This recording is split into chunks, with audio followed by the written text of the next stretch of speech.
Давно я не слышал, чтобы так хрустел снег под ногами. Место, в котором мы с вами находимся, регион, к нему смело можно добавить спереди приставку «самый». Ну, действительно, это самый большой регион Российской Федерации. Он вмещает порядка 5 Франций. Здесь заложено, наверное, самое главное богатство. Золото, бриллианты, нефть, газ и так далее. Здесь самая большая в России река. Местные жители ее называют Бабушка. Ну, а мы ее знаем по названию Лена. Здесь находится полюс холода. Температура достигает порой более чем минус 71 градус по Цельсию. Вы догадались, что мы с вами в столице Якутии, городе Якутске. За моей спиной новый современный дворец «Триумф». Вот в его основании пьедестал с 3 великими спортсменами, олимпийскими чемпионами по борьбе: Павлу Пенигину, Роману Дмитриеву, Александру Иванову. И вот там проходят соревнования, от которых, поверьте, вам будет очень даже жарко, а не холодно. Дело в том, что здесь впервые стартует чемпионат мира по масс-рестлингу. А что это такое? Сейчас мы с вами увидим. Вперед!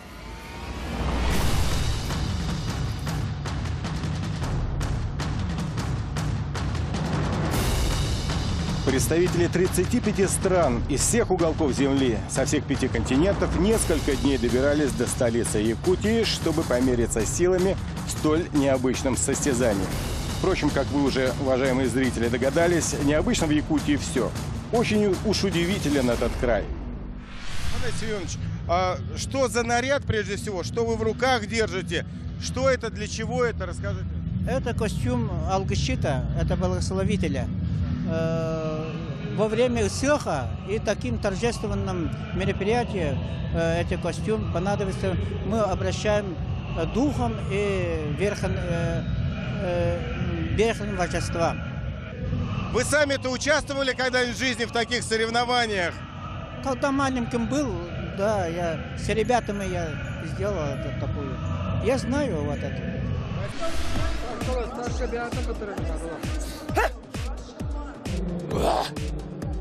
Обряд очищения места ресталищ состоялся. Боевой дух самих участников этого спектакля на высочайшем уровне. И мы с вами подошли к первому поединку турнира. Сейчас увидим, в чем суть древнего якутского единоборства.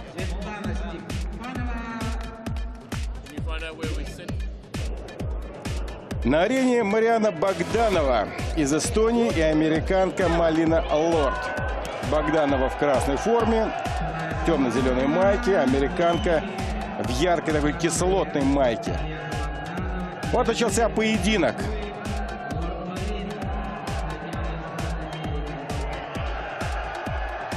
Внимание, наступает ключевой момент, похоже.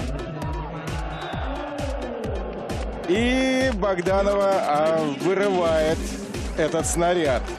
Счет становится 1-1. Я скажу, что поединок идет до 2 побед.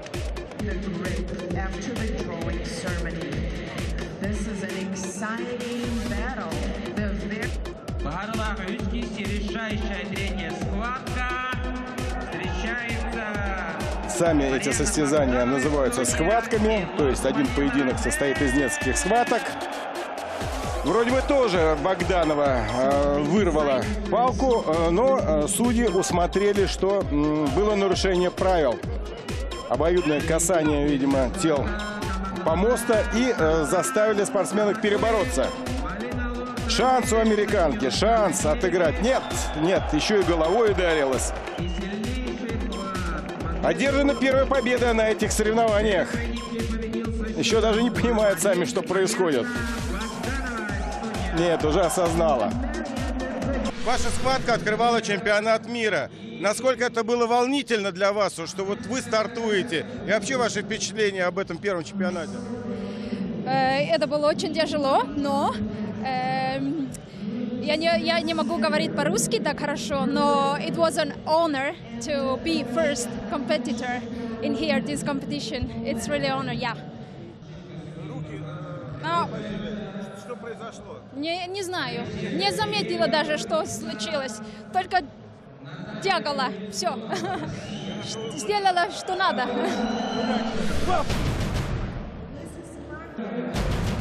Ну вот Марьяна, как говорится, тягала, сделала все надо. Очень счастлива, что была ее схватка открытием турнира.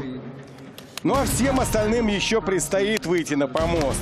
Спортсмены очень тщательно готовятся к этому. Кстати, сама подготовка тоже любопытна. Обратите на нее внимание.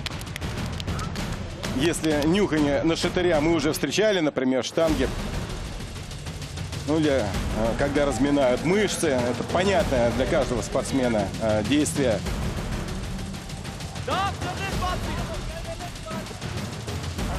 Но вот такое хлестание тела или даже поколачивание мне приходится видеть впервые.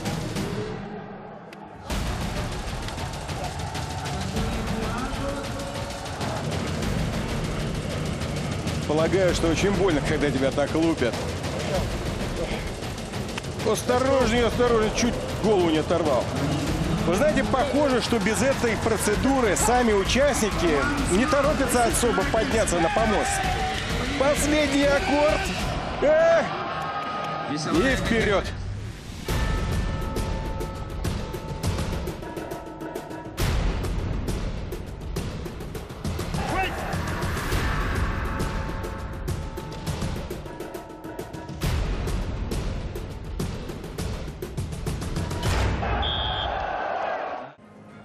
Сама борьба, сам поединок идет вот за такую палку длиной полметра. В чьих руках она окажется, тот и победитель. Ну, а площадка выглядит вот таким образом. Два соперника упираются в доску, и дальше борьба. Но в чем правило, в чем секрет, нам расскажет специалист.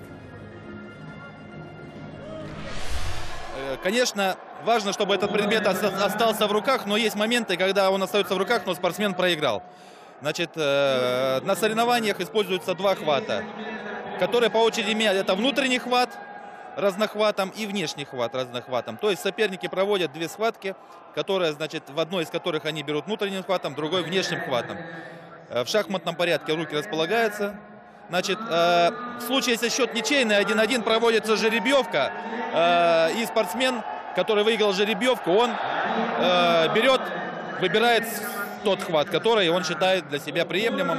И, значит, в конкретном поединке, значит, имеет, ну, такое номинальное, может быть, минимальное преимущество. Это преимущество достаточно относительное.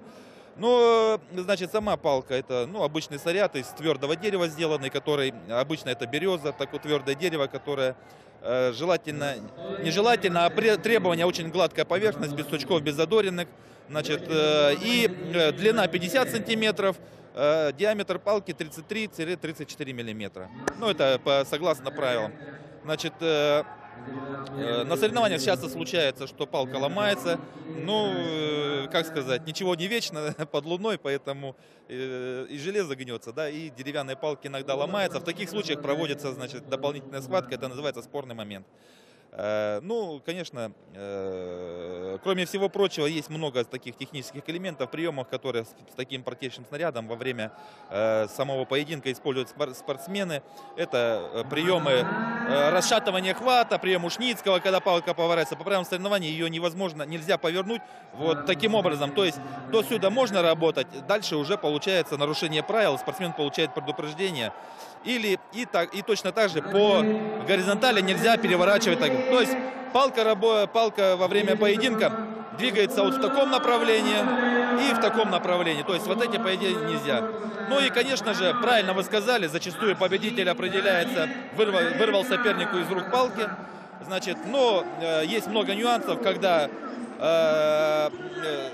спортсмен перетянул на себя соперника, и тот не отпустил палку, но коснулся доски упора любым другой частью тела, кроме двух своих ног. Например, коснулся доски упора коленкой, бедром, плечом, головой. Такие тоже моменты бывают. То есть он притянул соперника, и соперник, значит, естественно, получил предупреждение, потому что коснулся любой другой частью тела, значит, доски упора. Ну и есть такие еще моменты, нюансы, когда определяют победителя, когда когда, значит, оторвались обе ноги от упора. Спортсмен тоже может не отпустить палку, но, потеряв равновесие, у него оторвались обе ноги, и, естественно, он получает поражение. В случае, если он хотя бы одной ногой касается доски упора, поединок может продолжаться, ну и палка, естественно, и держится захват.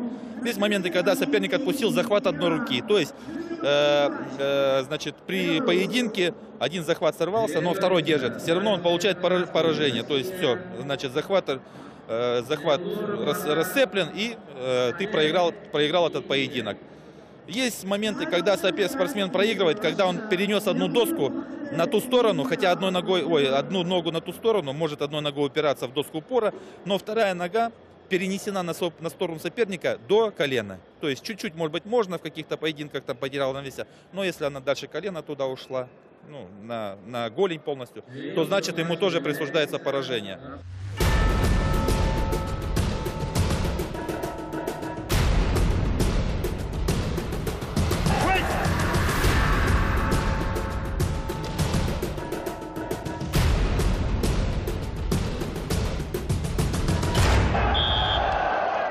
Наступает еще один исторический момент, как все на этом чемпионате, на первом чемпионате мира по масс-рестлингу. Именно сейчас будет определен первый чемпион мира у женщин весовой категории до 55 килограммов. Давайте смотреть. Российский финал. В красной форме Анна Терентьева, команда «Россия-1». Ее соперница в синей форме Александра Варламова, «Россия-2». Очень легко Анна Терентьева вырывает палку.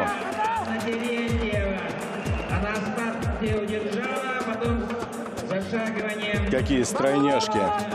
Левую сторону от себя принесла. Это действие принесло ей первую победу в первой схватке. 1-0. Анна Терентьева is leading. Вы слышите, что болельщики поддерживают и ту, и другую из участниц финала.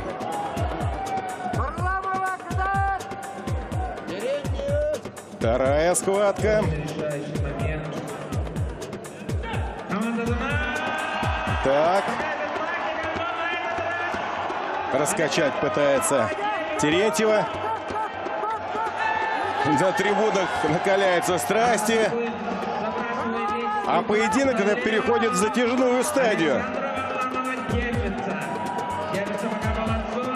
Напомню, Анна Терентьева одну схватку уже выиграла. Осталось совсем чуть-чуть. Посмотрите, как предплечье напряжено. Мышцы, видно, все аж прорисованы.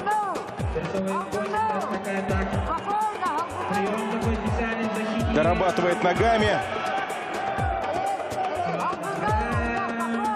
А Варламова терпит. Держит эту атаку. Руки почти ушли на сторону соперницы. Вот это завязка. Очень длинный финал, очень. Ах ты, смотри! Выдержала Варламова. Теперь по правилам спортсменка в синем должна тянуть жребий. Очень стройно, еще раз обращаю внимание, ваши спортсменки красивые.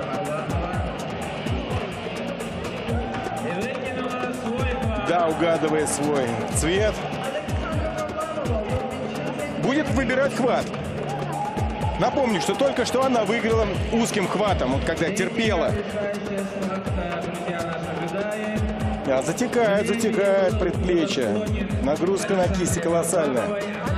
Ну, такие девчонки, удачи для фотографа. Любого фотографа.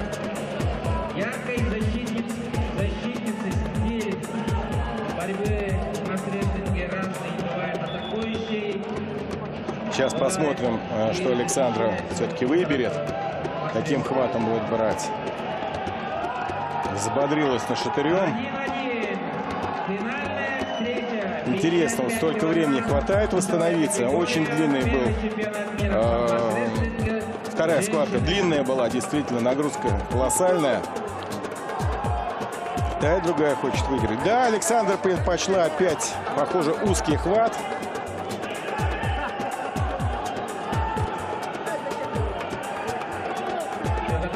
Так, команда Че.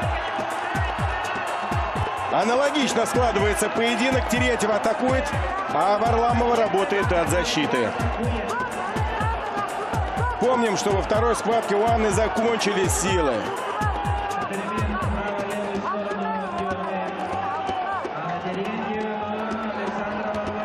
Терпеть. И то, и другое очень тяжело. Контратакует Варламова. О, эта тактика принесла и успех. А с ним и первое золото чемпионата мира. Теперь, уважаемые друзья, что бы ни случилось в дальнейшей карьере, она первая в истории чемпионка мира по масс-рестлингу. Как первый космонавт. И становится на равных в ранг с самыми знаменитыми якутскими спортсменами. Секрет успеха в том, что это народный вид спорта. Но об этом чуть позже. Мы поговорим с главой Республики Саха-Якутия. А сейчас узнаем у нашей героини, чем вызваны ее слезы после церемонии награждения.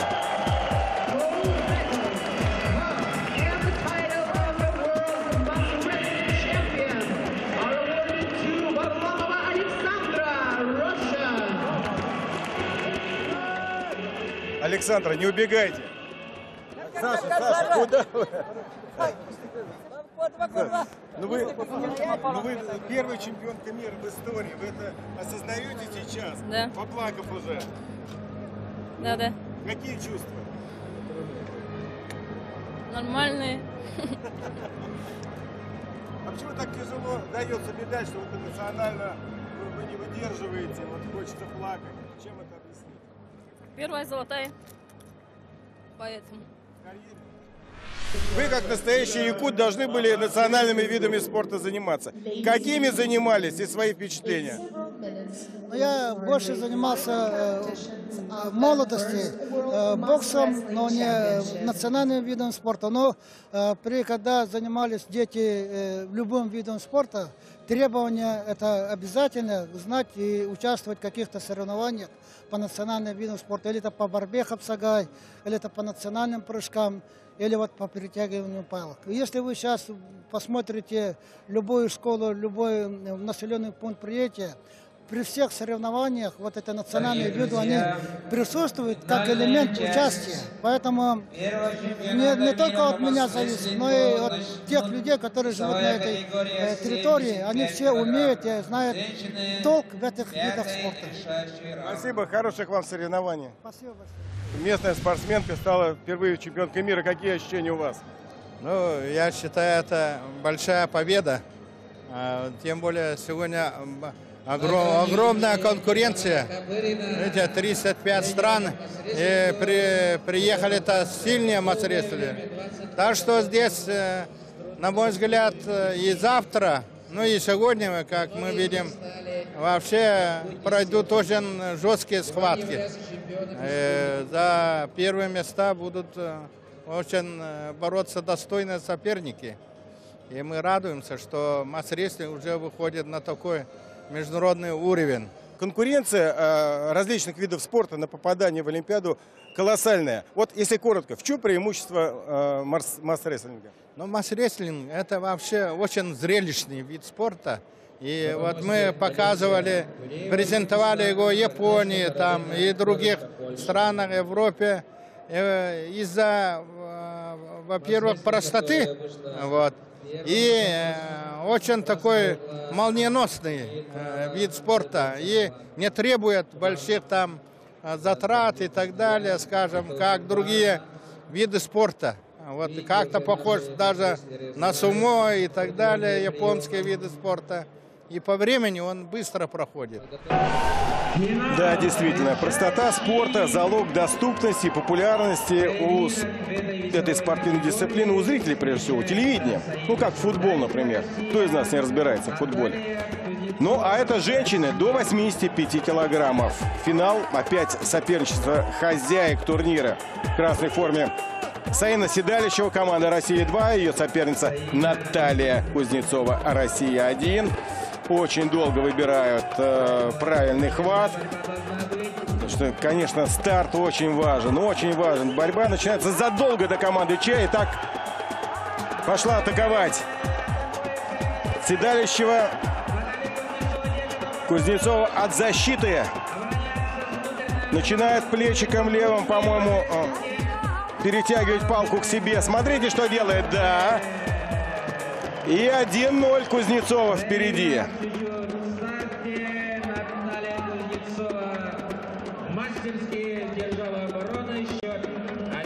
Радость, конечно, для зрителей. Очень популярен этот вид спорта в Якутии. Ну, что сказать. Национальные традиции вековые. Сколько столетий. Знаете, это здесь же все самое ценное осталось. Как вот у скульпторов. Как делают скульптуру? Да элементарно. Берут кусок гранита и убирают все лишнее. Так и здесь вот время, история оставила самое ценное, самое интересное. Ну, у нас вторая схватка. Последний или нет? Посмотрим. 1-0 Кузнецова впереди.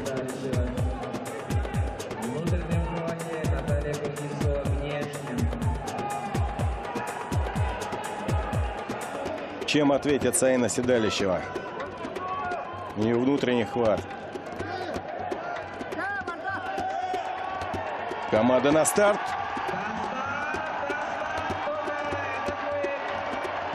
И опять посмотрите, как мощно пошла плечом Кузнецова. Тянет на себя. Вырывает палку. Слабеет правая кисть Седалищевой. Очень тяжело ей удерживать эту атаку. Да. 2-0 в одни ворота.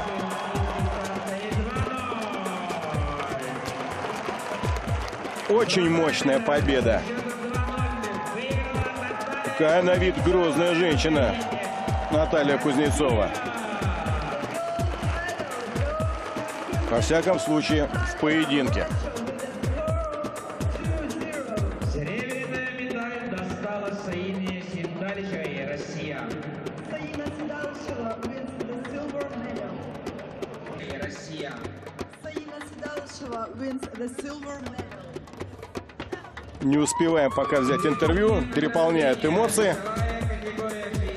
Чемпионку мира. Интервью можете дать?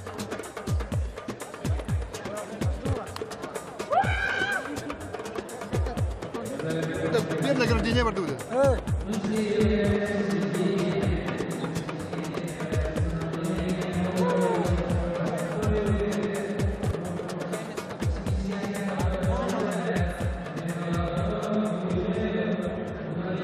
Ну, чемпионат мира сегодня впервые мы проводим. Мы очень рады. Это настоящий спортивный праздник, в который участвует 35 стран. Мы даже не ожидали, что так будет много участников, во-первых. Во-вторых, с таким праздничным настроем приехали, и все гости, все участники очень довольны. Мы сегодня очень рады, что болельщики приехали именно с утра, полный зал. Настоящий спортивный праздник. Более того, приехало 185 спортсменов, причем из стран, руководители которых, многие из них бойкотируют инициативы России. Но здесь яркий пример того, как спорт объединяет простых людей. Мы это еще не раз вот в ходе турнира подметим. Такие теплые отношения между россиянами, украинцами, американцами, да всеми участниками. Вторая чемпионка уже не выдерживает плача. Чем это объяснить? От счастья. В чем счастье заключается? Ну, итог, как сказать, вот моей спортивной карьеры. Это круто. Это что, последний поединок? Да, и я этим заканчиваю. Достойно. Очень. А сколько вы занимались вообще? С 2008-го, не знаю, попросили, пошла. И вот. Наверняка вы чем-то еще раньше занимались, правильно, раз вы такая спортивная? Да не такая я спортивная, ну что там. Паруму, по гире, и вот масс-рестлинг. Какие теперь перспективы у чемпиона, который завершил карьеру? Что вы будете делать? Дома детьми заниматься, честно. У такой мамы дети обязательно получат правильное воспитание. Во всяком случае, мимо спортивного зала они вряд ли пойдут. И может еще фамилия Кузнецовых прославит Якутию, как фамилия Колотко. Вот у Николая Колотко мы брали интервью, а его дочка Евгения выиграла серебро в Лондоне в метании ядра. Ну а у нас финальная пара атлетов в категории до 60 килограммов. В красном красавец мужчина, мистер тестостерон. фактически не боящийся якутских холодов Арам Арзуманян из сборной Украины проиграл первую схватку, но потому что у него очень опытный соперник Игорь Дьяконов из команды «Россия-2». Итак, это борьба за первое и четвертое место. Дело в том, что в этом весе спортсмены состязаются по круговой схеме. Если победит украинец, то он станет четвертым. Ну а если Игорь, то он обойдет лидера сборной Александра Соловьева и займет первое место. Да, пауэрлифтер не смог оказать достойного сопротивления, но вот это специфика масс-рестлинга. Здесь недостаточно быть только сильным. Нужно еще мастерство, помноженное, конечно, на труд и опыт. 2-0 обыгрывает Дьяконов и становится чемпионом мира. Да, мы смотрим финальный поединок до 90 между хозяевами чемпионата. В красной форме Виктор Дакалов, представляющий команду «Россия-1». Его оппонент Дмитрий Попов из команды «Россия-2». Оба сильнейшие масс-рестлеры. Мои симпатии на стороне спортсменов в красной форме. Скажу об этом чуть позже. Почему? Итак, команда Че, и борьба пошла. Атакует спортсмен в синей форме. И получается у него, получается. Виктор Дакалов уступает. Чуть не улетел на другую сторону. Чем меня подкупил Дакалов Виктор? За кулисами еще в утренней части турнира я обратил внимание на него. Он выступал в качестве такого благодарного консультанта для многих иностранных спортсменов, приехавших на турнир. Никому не отказывал. Чего говорить, большинство богатырей, вот этих специалистов в различных силовых дисциплинах, сюда одних только знаменитых стронгменов приехало человек 10. Ну вот специфика масс-рестлинга знакома-то немногим. Виктор многих из них старался поддержать перед стартом.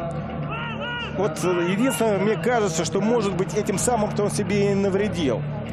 Потому что чемпионат мира, понимаете, такая концентрация воли, эмоций. А он их мог вот потратить в утренней части тем, что помогал другим ребятам. Итак, вторая схватка.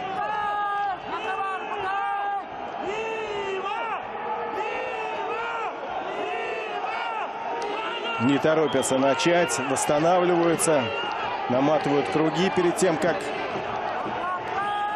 сесть в исходную стартовую позицию. Ну, надо Дакалову брать реванш. После первой схватки у него широкий хват. Уже началась работа. Еще команда Че не прозвучала. По-якутски начало, старт. Че. А уже начинает включаться. Вот понеслась. Ай, понеслась душа в рай. 2-0 выигрывает Дмитрий Попов. Не думал, что так легко лидер сборной отдаст этот финал.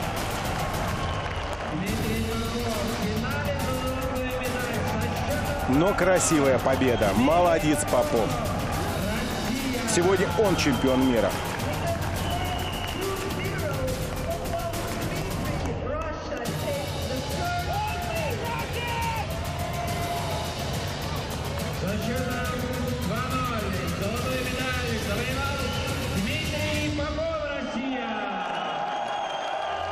Вы себя так ругали, даже обзывали вот в конце. Что не получилось? Я не успел остановиться, не смог. Правильно. Без броска. Получилось правильное остановление. Не в полную силу, короче, тянулся. Получилось такое вот плохое место, второе. Ну, будет злее. А на соревнования приехало очень много знаменитых спортсменов. Вот, например, как Александр Поветкин. Каждый старается с ним сфотографироваться. Александр, впервые вообще видите в этот вид состязаний? Ваши впечатления? Положительные, очень интересно. Очень много эмоций, много борьбы. интересно, силовой борьбы. Вы все 2 дня здесь будете? Нет, к сожалению, я завтра уеду уже. Надо улетать в Волгоград, там детский турнир тоже. В Якутии вы тоже первый раз или бывали? Как вам вообще Якутия сама? Я был год назад. Якутия отличный, да. Отличный народ, хороший народ. Очень горячо, хоть здесь и холодно, но встречают очень горячо всегда. Да, Александр, я уже тоже 3-й год подряд приезжаю в отпуск в Якутию. Все нравится. Мечтаю, честно говоря, поймать таймени. А вот этот бородатый и улыбчивый красавец Лесли Мартинс из США, он хочет стать первым иностранцем, выигравшим золото чемпионата мира по масс-рестлингу. Категорию ого-го до 125 килограммов. Но соперник у него не промах. Хозяин турнира, представитель родоначальников масс-рестлинга Василий Алексеев. Фактически тезка нашего знаменитого богатыря, олимпийского чемпиона, многократного рекордсмена мира, штангиста Василия Алексеева. Ему и фамилия не позволяет уступать золото. Перестал американец улыбаться. Похоже, все ритуалы вежливости у него закончились. Он готовится дать бой. Хитер Василий начал тактическую борьбу еще до схватки. Не стал мериться с американцем взглядами.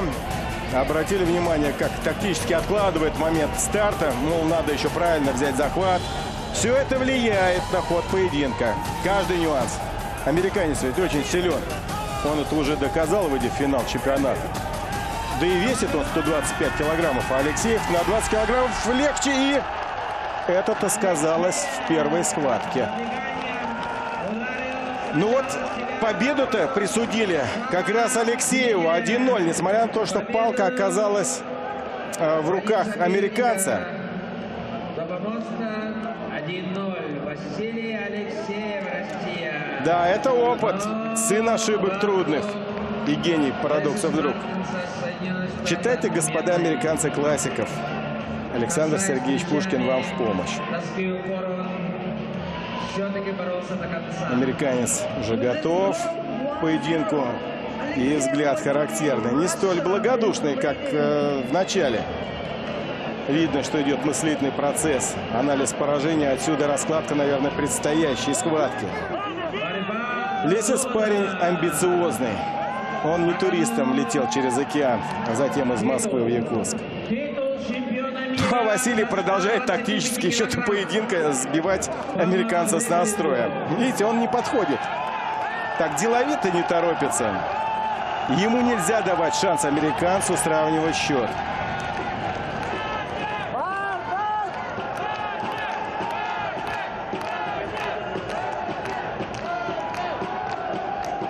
Разозлился, похоже, Лесис. Очень настроен. Внутренним хватом берет американец. Видите, вот эти нюансы, как арбитр требует правильный хват применить того и другого. По сути это дело, уже вот эта схватка тактическая идет еще до начала команды Че. Еще нагрузки нету, а вот они работают над хватом. Так, внимание, внимание, середина, нужна середина. Середина опорной доски.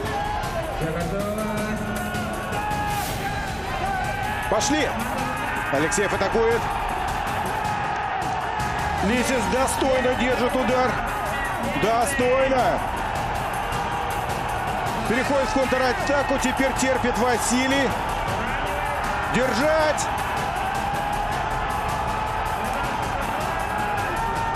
Неужели удержит? Уже отрывается туловище россиянина от помоста.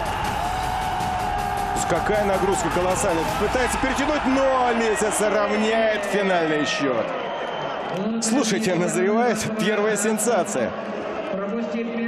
Помните, как на Олимпийских играх 1964 года в Токио, где дебютировало дзюдо? Там сенсационную победу одержал голландец Антон Гейсинг, победивший родоначальников дзюдо. Причем в самой престижной, тяжелой категории. Да, вот это интрига. Полный зал. Все в ожидании сенсации. Что-то будет. Итак, третья схватка. Жребий должен тянуть Алексеев. Опять не торопятся. Очень много сил сейчас потратил. Очень много. Но я думаю, что сейчас кто-то и пошаманит из зрителей в поддержку соотечественника. А как завелся Лисис? Как завелся? Такое впечатление, что он уже видит сам поединок, третью схватку.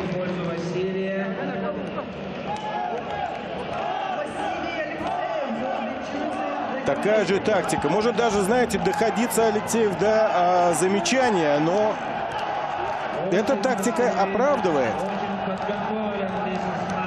Очень настроен американец. Может быть, поэтому Василий чуть тянет время. Конечно, руки забились. Тем более, видите, тейпированные плечи, верхняя часть спины.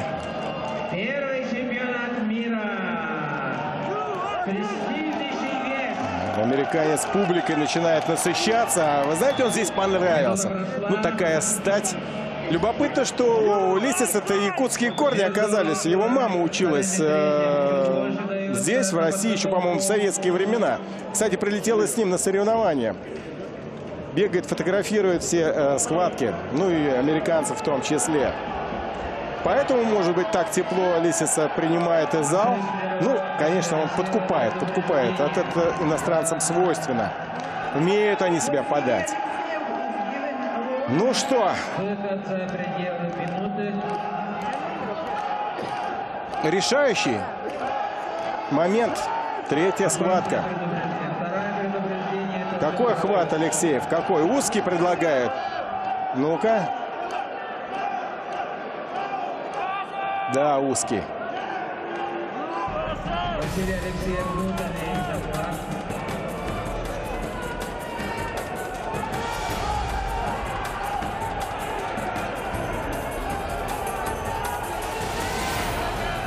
Решающая схватка. Поединок за золото. 125 килограмм. Очень тщательно готовится. Началась уже тяга. Включаются ноги, спина. Все мышцы начинают работать. Слушайте, какое нервное состояние. Ошибаться нельзя.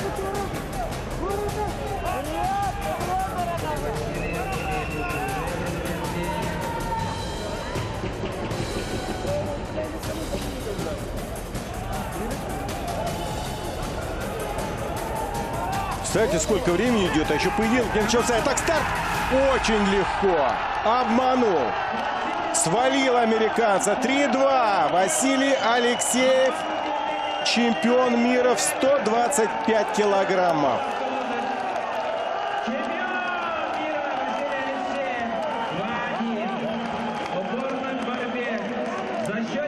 Серьезный поединок.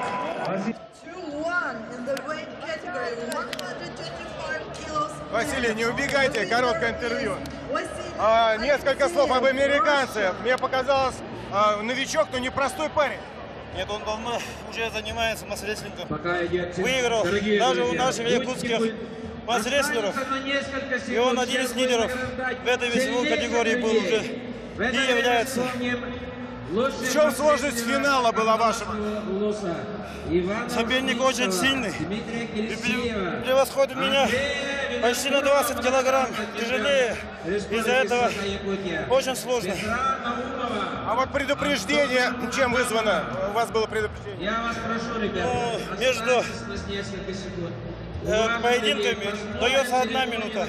А я где-то чуть больше минуты был. Потому что усталость. Каждая секунда, дорогая.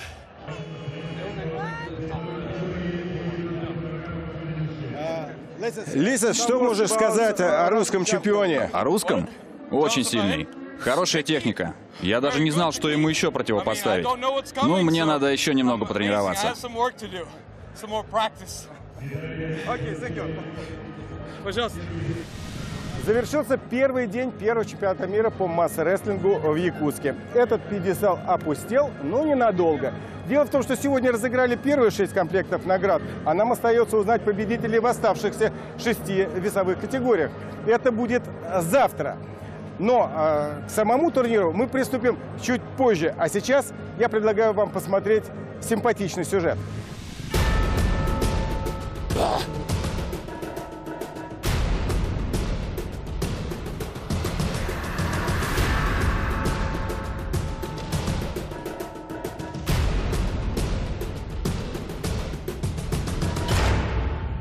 Как обещали, мы привезли вас в очень интересное место. Это тоже центр Якутска, крестьянский рынок.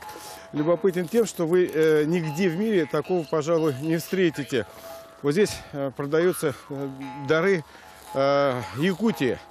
В частности, знаменитая рыба различных сортов. Нельма, муксун. И обратите внимание, она вся замороженная. Дело в том, что якуты холод тоже используют с пользой для себя. Вот этот замороженный продукт хранится всю зиму, а едят его зачастую в сыром виде, так называемая строганина, из рыбы, из мяса. Ну давайте чуть-чуть погуляем по рынку и потом сразу на соревнования, потому что нам еще нужно сегодня разыграть 6 комплектов наград.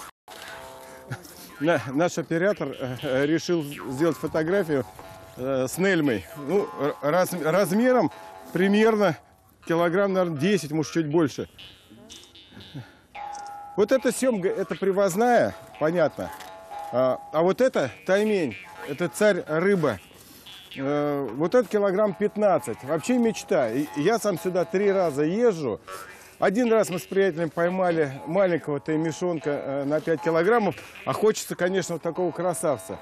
Но, как правило, профессиональные рыбаки таких отпускают. Потому что, ну, столько мяса, жалко, во-первых, рыба красивейшая, а вы продаете, тем не менее, да? Но это рыбаки так и привозят. Рыбаки привозят. Ну, видите, мы, москвичи, отпускаем. Можно тоже сфотографироваться, в руки взять, да? Большого. Ну, вот этот. Там. Он 9 килограмм. О, налимище. Тяжелые.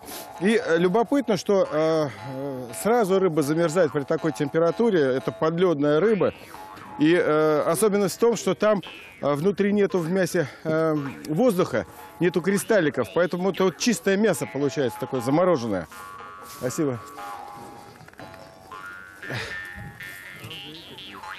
Ну вот такая экзотика. А теперь бегом на соревнования в «Триумф». Нам еще осталось узнать победителей в 6 оставшихся весовых категориях. Вперед!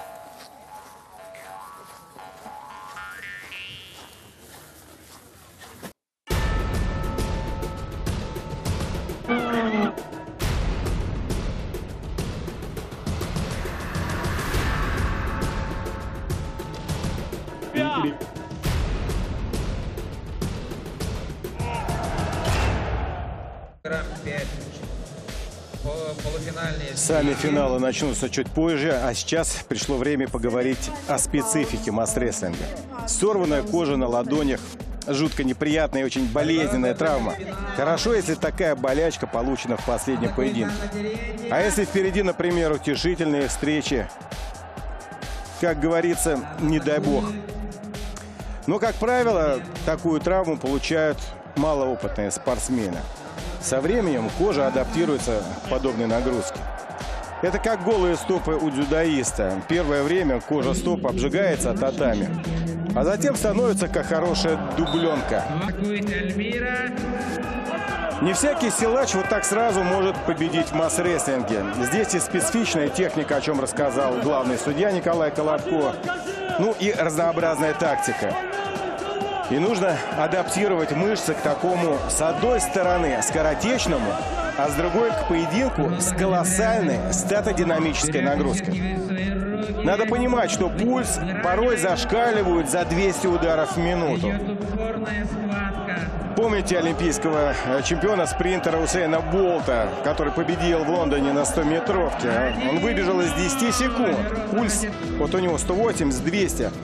А здесь продолжительность, если сравнивать со скоростным бегом, то по времени, расстоянию, дистанцию-то надо бежать не 100 метров, а 400, а то и 800, да еще с барьерами. Вы знаете, случается, что от перенапряжения спортсмены теряют сознание. Все это я говорю не для того, чтобы напугать телезрителя, а лишь для того, чтобы объяснить, при кажущей легкости состязаний нужно долго и упорно тренироваться, чтобы стать в итоге настоящим мастером масс-рестлинга. При помощи скоростно-силовой подготовки масс-рестлинг должен быть максимально растянут еще. Мощному парню, например, вот с короткими мышечными волокнами, которые, может быть, очень хороши, скажем, для поднятия штанги. Так вот, таким атлетам очень сложно работать против спортсменов с длинными, выносливыми мышечными волокнами. В 2006 году мне довелось на съемках программы «Якутской борьбе Хапсагай» попробовать себя в качестве масс-рестлера. Было это на древнем якутском празднике встречи лета, Исах, если я правильно произношу. Было в Сунтарском районе. Соревнования проходили под открытым небом. Стадион битком, свободных зрительских мест нет. Но я и попробовал. Несмотря на борцовскую подготовку, шансов у меня не было. Многие здесь тоже впервые дебютируют на подобных состязаниях. На этом турнире мне повстречались и гиревики, и самбисты с борцами, штангисты, пауэрлифтеры. Конечно же, колоритнейшие стронгмены, силачи, великаны, известные на весь мир.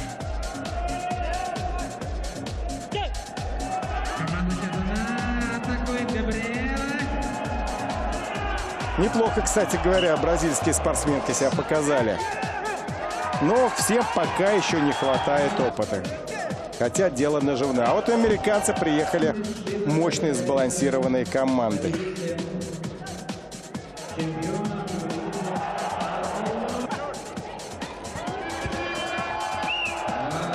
Виктор Колебовчук промелькнул на экране.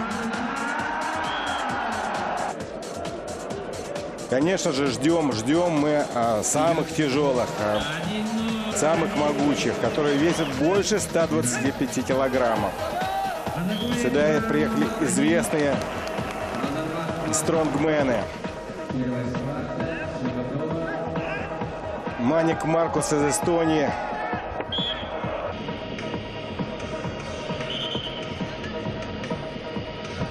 Ну вот уже растут веса. Очень хочется показать, потому что важна каждая победа, но тяжеловесы подкупают своим колоритом, своей мощью. Не выдержал поединка украинец.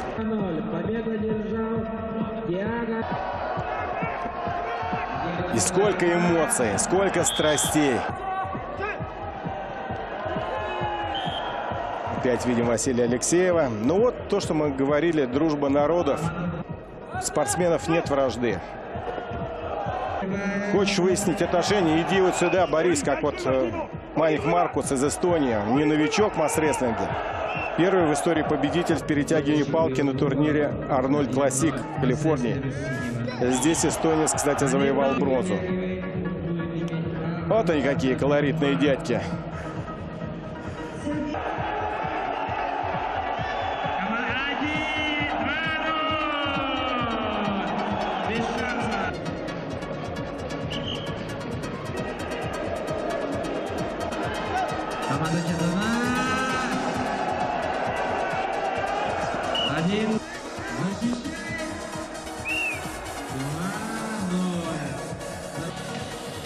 Очень колоритный ирландец Глен Росс, победитель World Masters Strongman. Сегодняшний вес Глена 210 килограммов. Давайте понаблюдаем за поединком этого уникального силача. Глен великолепно обучен всем премудростям шоу-бизнеса. Какая работа на публику. Кстати, этими технологиями привлечения внимания зрителей владеют абсолютно все зарубежные атлеты. И это, пожалуй, единственный, но, поверьте, очень важный элемент продвижения масс-рестлинга в мир глобального телевидения, которым наши гости дальнего зарубежья могут научить отечественных масс-рестлеров. Хотя я глубоко уверен, что на народных состязаниях все эти элементы шоу присутствуют. важно нынешним российским звездам масс-рестлинга овладеть этим искусством. Хитрость в том, что больше всего зрителю нравятся эмоции героев. Даже олимпийских чемпионов, но сдержанных, по характеру, естественно, уважают, но они не становятся кумирами. Вот как сейчас среагировал Глен Росс. Вспомните, что творил Усейн Болт после феноменальной победы на 100 метров на играх в Лондоне. Бежал ведь меньше 10 секунд, но зато радовал публику, дарил ей незабываемые эмоции минут 10, наверное, если не больше.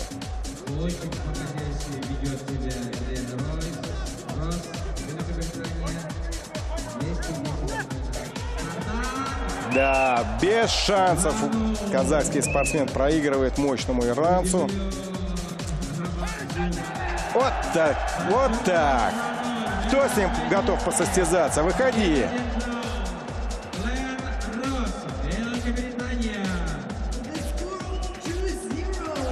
Здесь, в Якутске, могучий ирландец Глен Росс потянул заднюю поверхность бедра и довольствовался 5-м местом в итоговом протоколе.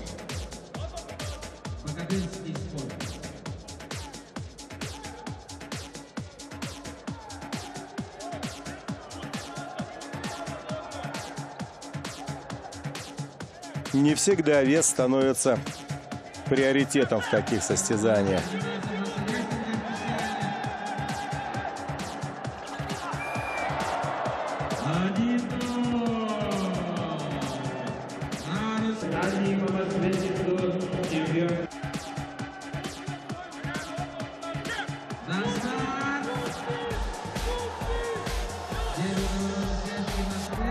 Ну вот прямое тому доказательство. Мышечная масса несравнима. Но, тем не менее, результат абсолютно другой. Американец Джейкоб Фанерти спиной к нам. Опытнейший уже масс-рестлер из США. И, кстати, это он проиграл в финале Арнольд Классик эстонцу Манику Маркусу. Ну а здесь калифорниец доказал, что может побеждать родоначальников этих состязаний. Именно Джейкоб остановил второго номера российской сборной Евгения Иванова.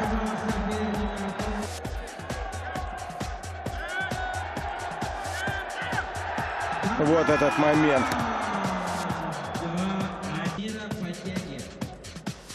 Ну, а второй ирландец справа, Сино Хаган, двухметровый гигант весом 170 килограммов, самый сильный человек у себя в стране.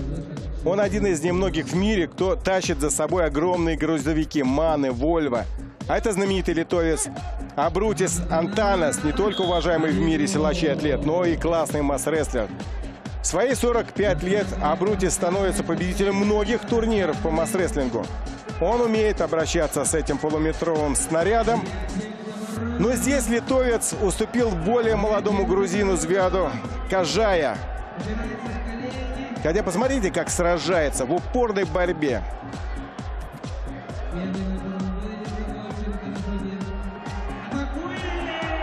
Да.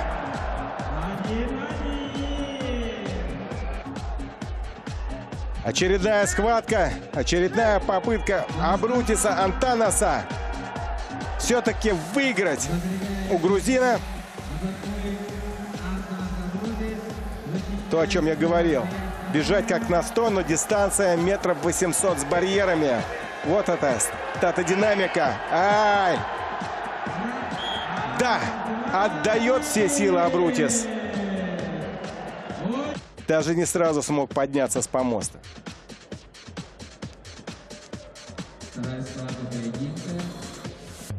Без поражений в самой захватывающей категории свыше 125 килограммов, как и ожидалось, продвигался сильнейший масс-рестлер в мире Виктор Колебабчук. Пожалуй, единственная интрига, которая подогревала публику, это поединок с ирландцем О'Хаганом, у которого самая мощная становая тяга – 400 кг. Но вот открытием в супертяже стал штангист из Киргизии Сергей Долголев. И именно Сергей остановил самого тяжелого здесь спортсмена ирландца Глена Росса. Ну, я говорил о травмированной мышце. Глен не смог продолжить поединок.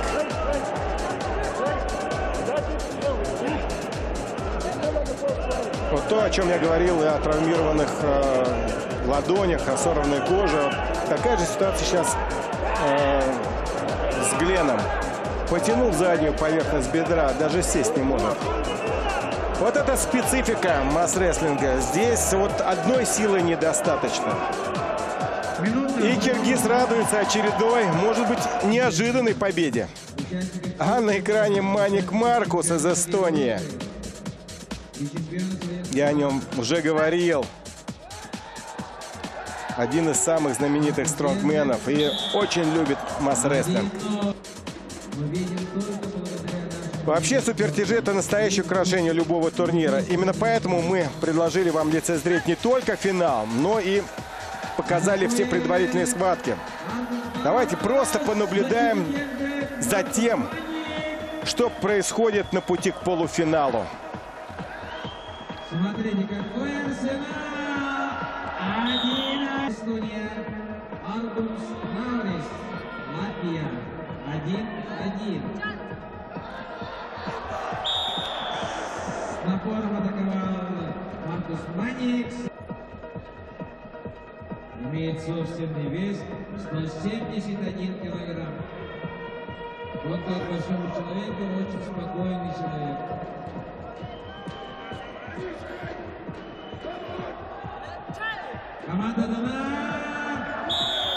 Тяга 400 килограммов. О'Хаган легко вырывает американца. А ему нужны эмоции зрителей, чтобы выиграть у этого высокого, сильного ирландского парня.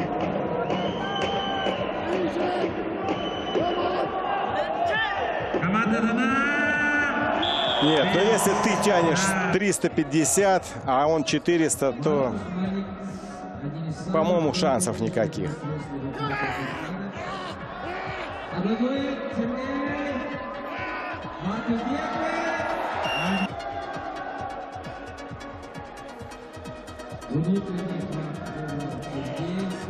Киргиз Долголев знает, кто его оппонент. Знаменитый стронгмен Маркус Маник.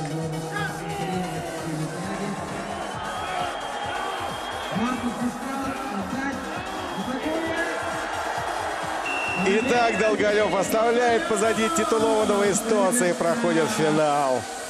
И, наконец, наступает время главной интриги утренней части состязаний. Сумеет ли ирландец со своей мощной становой тягой остановить главного фаворита Виктора Калибопчука? Посмотрим. Что делает?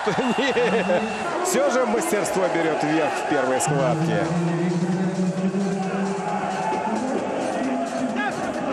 Ну а во второй, прочувствовав соперника, россиянин ставит победную точку. А это прямой результат недостатка опыта. С такой болячкой продолжать борьбу тяжело. Ну а у нас наступила пора финалов заключительного дня состязаний. Вперед!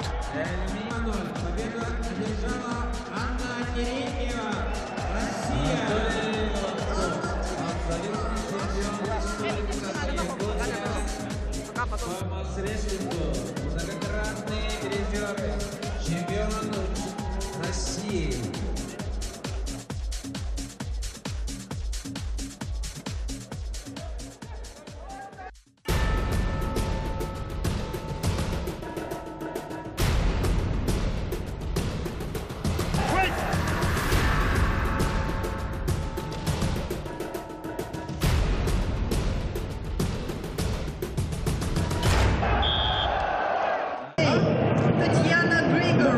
Очень серьезные дамы. Это весовая категория свыше 85 килограммов. Американка Даниэль Карри в красной форме. Мощная, сильная. Напротив, лучшая российская спортсменка в этой категории. Лидер нашей команды Татьяна Григор. Соответственно, она в синей форме. Татьяна и американка очень заряжены на победу. По весу американка значительно превосходит российскую спортсменку. Более того, она знает толк в силовых состязаниях. Американка выигрывала и Кавказские игры. Ну, еще, может быть, вот незнание правил, как правильно сейчас взять палку. Хотя, мне кажется, это идет позиционная борьба. Мы с вами уже привыкли к тому, что вот начало поединка может быть значительно длиннее, чем сама схватка.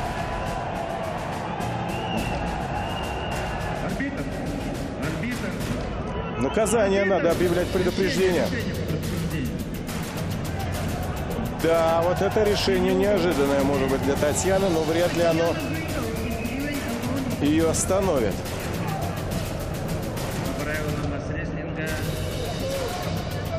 Знаете, как борьба за территорию. Не пяди своей земле, вот так вот за палку. Потому что очень важно не пропустить стартовый момент. Многое зависит как раз от захвата, поэтому тщательно они его выбирают. Но похоже, что все в порядке. Да, нет, тут, конечно, опыт берет свое. Татьяна расправляется в первой схватке с американкой. Посмотрите, как заряжена на этот поединок. Очень энергично. Там обсуждение идет схватки. Но схватка-то пока в одни ворота.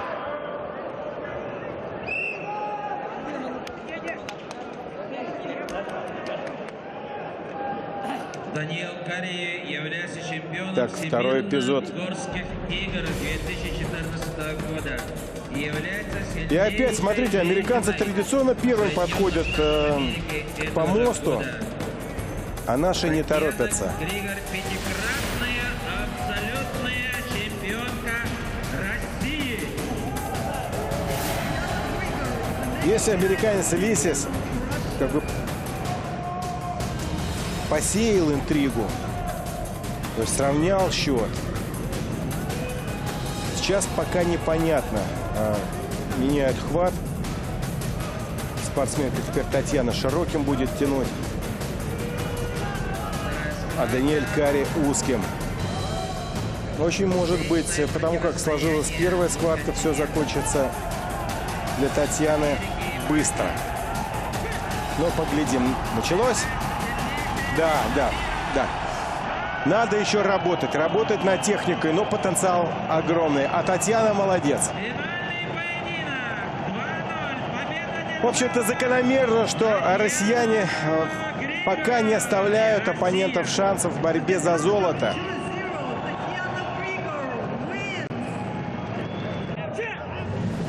Я очень счастлива, что я в свои годы дошла до чемпионата мира и выиграла его. Большое спасибо всем, кто меня знает, кто меня поддерживал.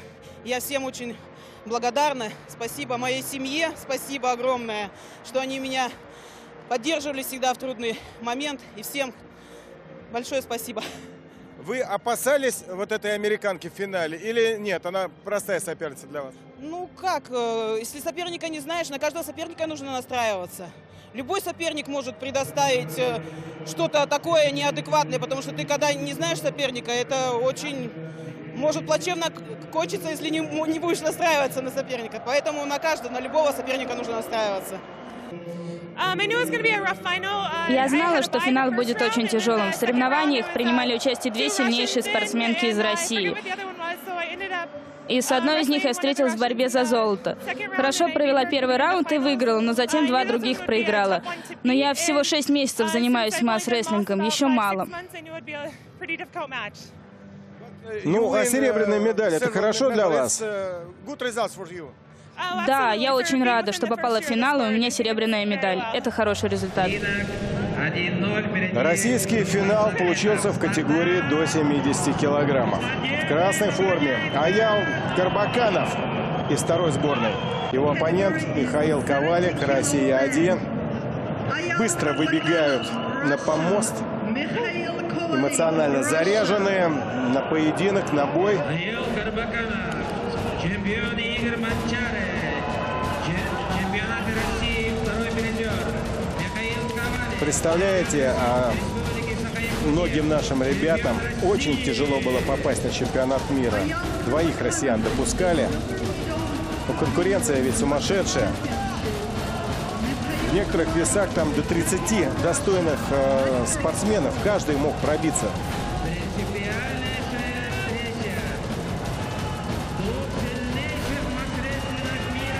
Итак, старт. Ой, как друг друга поднимают. Перетягивает Аял Карбаканов. 1-0. Вырвал палку. Ну и с ней первую схватку. Чем ответит Михаил Ковалик?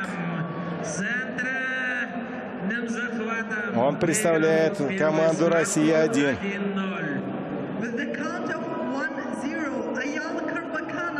Растирают спинку. Видите, пользуются поясом специальным. И тот, и другой.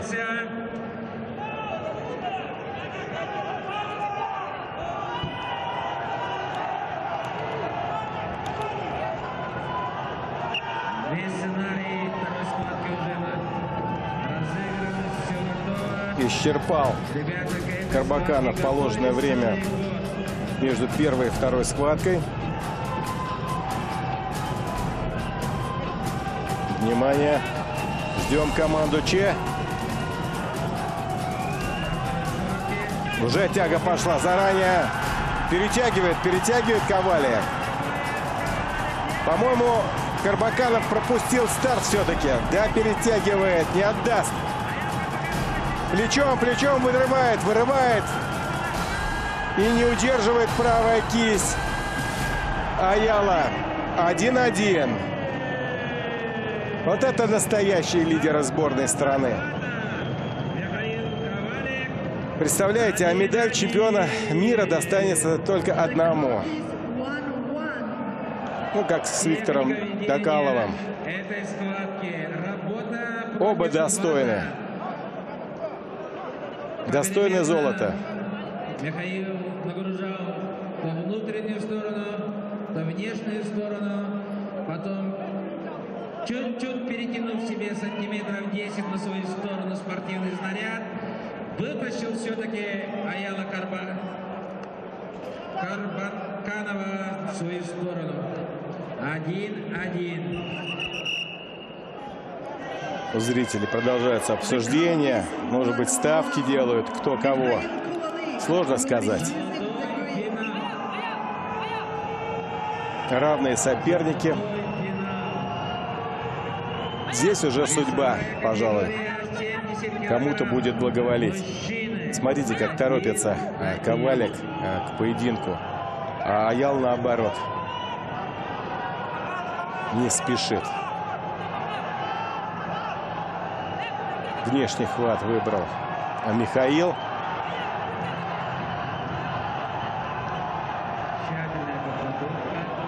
Готово. Нет. И пошло. Опять. Сейчас предупреждение пойдет. Ну. Что такое? Перебарываться будут. Перебарываться. Хотя мне показалось, что Аял первым упал, коснулся плечом. Вот даже эмоционально Ковалик среагировал.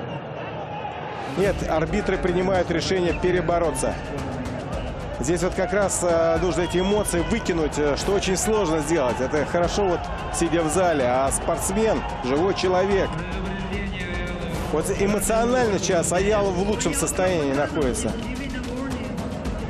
Он не думал о том, что случилось, он думал именно о схватке. Не тратил нервную энергию.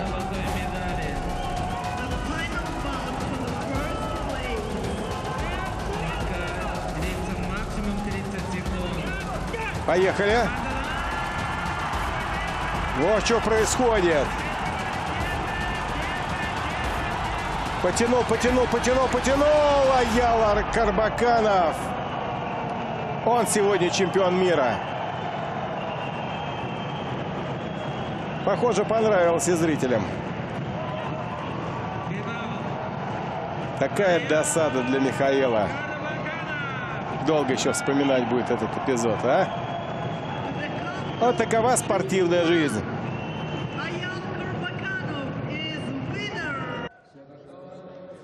А это Султан Агаев из Азербайджана. Финал в категории до 80. Азербайджанец плотно занимается единоборствами. Борцовскими, причем дисциплинами. Ну, сейчас увлекся масс-рестлингом.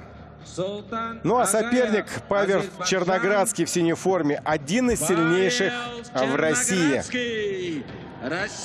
Вот он.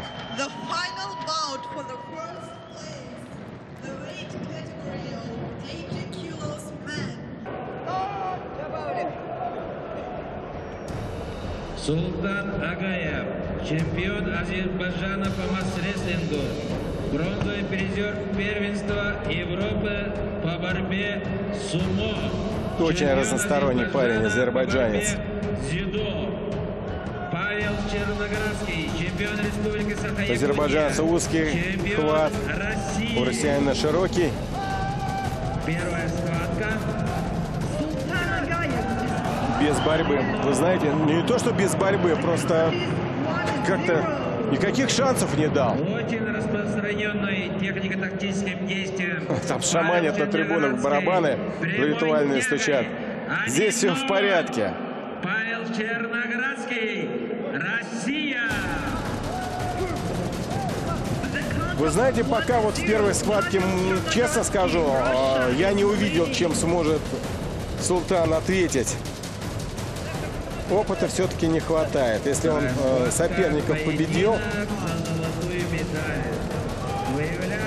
то в первой схватке мы видели, что мастерство Черноградского было безоговорочным.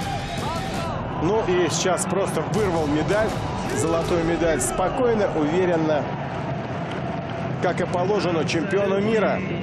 Абсолютная победа. Золотой финал со счетом 2-0. Павел Черноградский, Россия. Пока, пожалуй, из всех финалов американец Лисис Мартинс вот оказал такое достойное сопротивление. Это не может не радовать.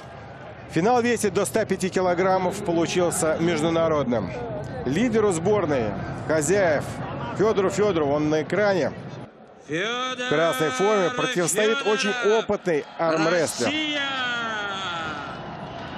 Из Киргизии Вячеслав Абросимов. Но это немножко другой вид спорта. Тоже борьба руками, кистями рук, корпусом.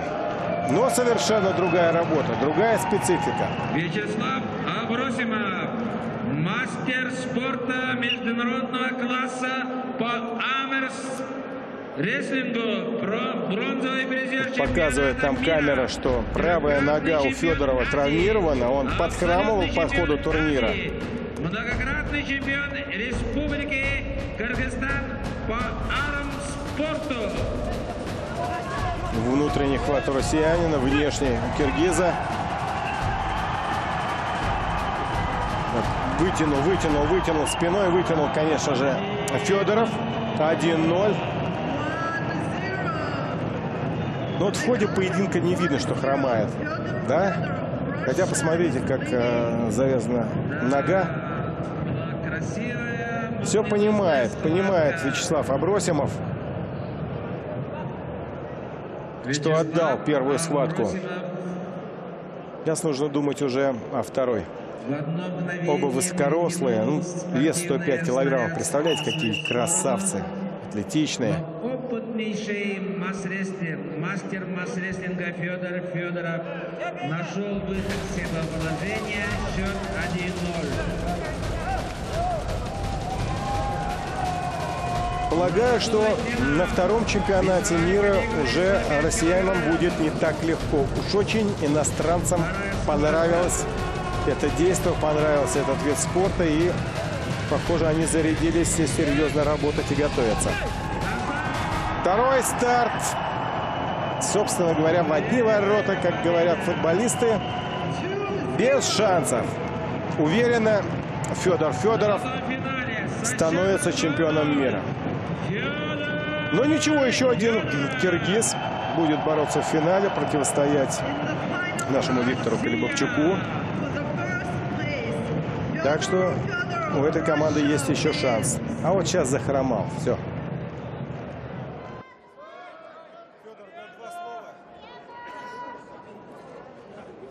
Что произошло и насколько это мешало в финале? Но я неделю назад выступал в республиканском турнире на призы Александра Кузнецова. И там ногу подтвердил. Ну, из-за этого трудновато было все равно. Все равно волнение, это же все равно ответственность перед чемпионатом мира. Ну, я готовился хорошо, но спортсмен тоже есть желание, чтобы меня выиграть. Но все равно трудновато было. Из всех соперников, кто самый сложный был и почему? Ну, в полуфинале Фролкин был сложный. Ну, вот этот парень тоже хороший. Ну, все сильные, здесь нету слабых. Все сильные парни. И вот они, финалисты в супертяжелой категории. Молодой дерзкий Сергей Долголев из Киргизии. И наш доселе непревзойденный Виктор Калибабчук. Абсолютный чемпион мира. Абсолютка уже проводилась, а вот чемпионат мира впервые. Кстати говоря, Калибабчук пришел в масс-рестлинг из баскетбола. Вот удивительная карьера. У Виктора 203 сантиметров рост, 144 вес. Соперник и ниже, и легче. Но опытный штангист. И здесь убрал очень серьезных ребят. Мы вам показывали, каких богатырей.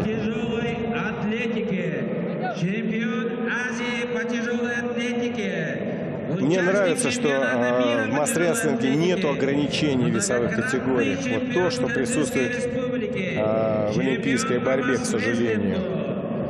Представляете, какая красота, какая разница в параметрах. Разная антропометрия. От этого интереснее. Ну что ж, приступайте. Так вот, судья предложил снаряд. Милости просим. Заключительное блюдо. Десерт фактически. Уже началась работа. Началась до команды Че. Нет, не сумел Долголев оказать сопротивление. Пока спокойно справляется Калибабчук.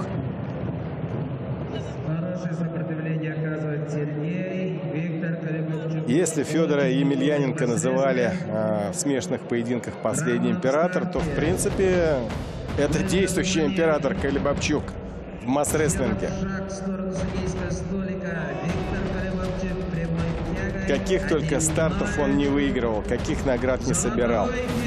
Кстати, призы очень интересные и дорогие машины разыгрывают в масс-рестлинге. Ну а медали здесь сделаны из серебра, бронзы, ну и с добавлением золота. Я помню чемпионат мира по борьбе в Якутии 2002 что ли года, повольный. Так медали чемпионата были мало того, что из драгоценных металлов, но еще и с бриллиантами. Вторая схватка. Начали качать, уже включились. Да, сегодня этому парню нет равных. Любимец местной публики.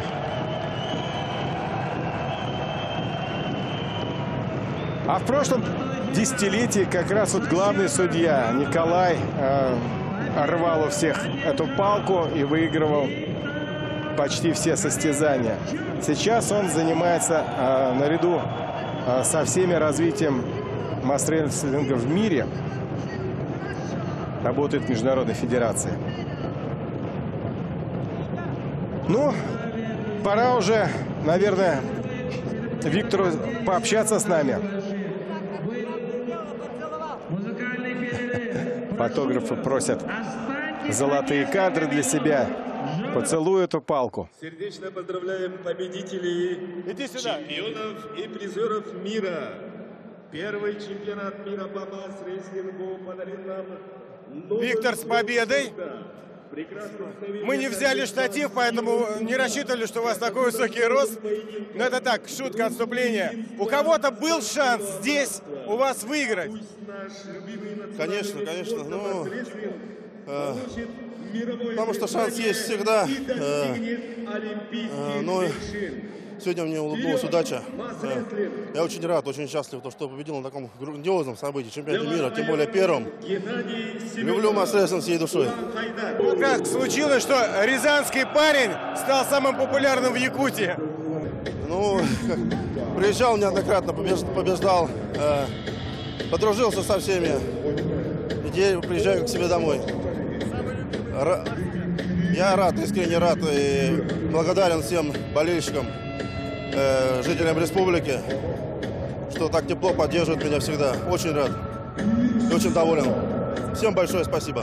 Я вообще очень доволен, что получилось. Даже не надеялся на медаль. В лучшем случае думал, мечтал о третьем месте, потому что занимались где-то месяц максимум, подготовка была, как я узнал это в этом виде вообще.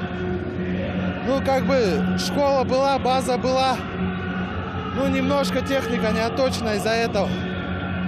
А так, думаю, подготовлюсь на следующий год, покажу уже. Будет шанс выиграть у Виктора? Я думаю, есть очень большой шанс. Если отточить технику, можно. Я это почувствовал. Спасибо.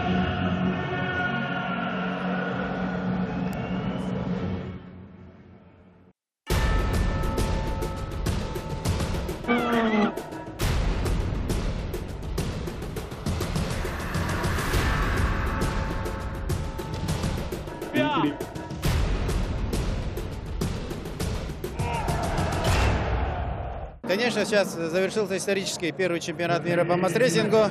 Он был очень волнительным, мы долго к нему готовились. Конечно, мы не можем сказать, что мечты не исполнились, но кое-что, конечно, не доработали. Есть, всегда бывают недочеты, но на самом деле, мне кажется, все прошло очень отлично. Самое главное, мы начинали работу с 37 странами. Практически все они подтвердились, и 35 стран приехало. Не смогли приехать только Объединенные Арабские Эмираты, которые опоздали на рейс, и Бенин, который не успел вовремя оформить свои визовые документы. Я думаю, то, что произошло сегодня, это большой шаг в истории спорта. Этот день мы будем вспоминать не раз, наверное, к нему будем возвращаться много раз, когда масс-рестлинг завоюет еще новые высоты. Я это говорю с уверенностью, потому что буквально за 3 года мы, если сказать, организовали этот чемпионат.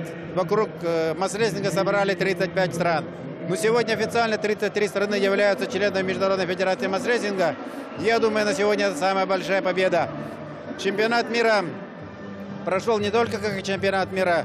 В нем прошли еще 2 очень больших мероприятия. Это 3-й конгресс Международной Федерации масс-рестлинга, который определил пути развития до 2020 года. Также у нас прошла научно-практическая конференция, которая выявила недостатки, например, в учебно-методическом обеспечении, научном сопровождении. И у нас сегодня появились партнеры. И я думаю, все становится как у настоящего олимпийского вида спорта. И алгоритм действия есть, и мы должны пойти по этому пути, уже обновляясь и обрастая новыми государствами, новыми партнерами.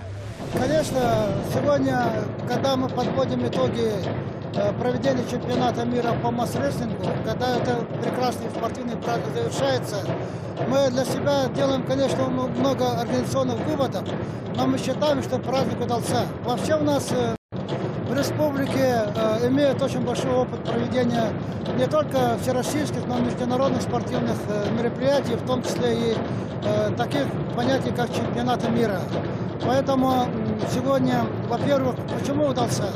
Потому что мы, как запланировали, приехали те страны, которые предварительно с нами согласовывали, это 35 стран, и притом со всех континентов, 5 континентов планеты. И это показывает, насколько в географическом плане распространяется этот вид спорта. С другой стороны, когда они приехали, конечно, нам помогает Бог, потому что в это время традиционно бывает 40-50 градусов мороза, а сегодня всего 30 градусов, для нас это тепло. Ну, конечно, для участников это экзотические холода, но при этом очень мягкая такая теплая зима встречает наших гостей. Дальше мы сегодня имеем соответствующие спортивные сооружения, которые могут организовывать соревнования любого уровня. И в том числе массовость как бы участников, зрителей, они очень большие, полные залы.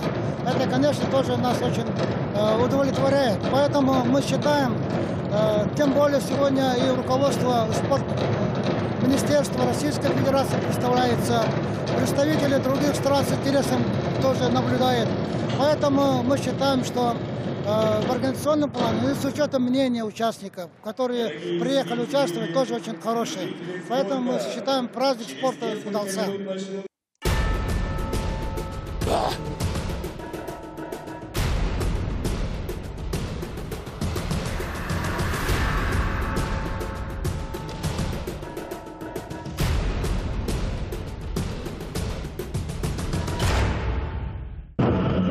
Спасибо Якутску за его теплоту. Ну, а завершается первый в истории масс-рестлинга чемпионат мира, тоже древней традиции этого северного народа, жарким, веселым, ритмичным и объединяющим танцем осуохай. У якутов считается, что осуохай вертит природу. Кстати, в Олимпийском 2012 году на празднике Исых в Якутске был установлен рекорд Гиннесса по количеству участников. Это был самый большой осуохай в мире. Одновременно в танце участвовало 15 293 человека.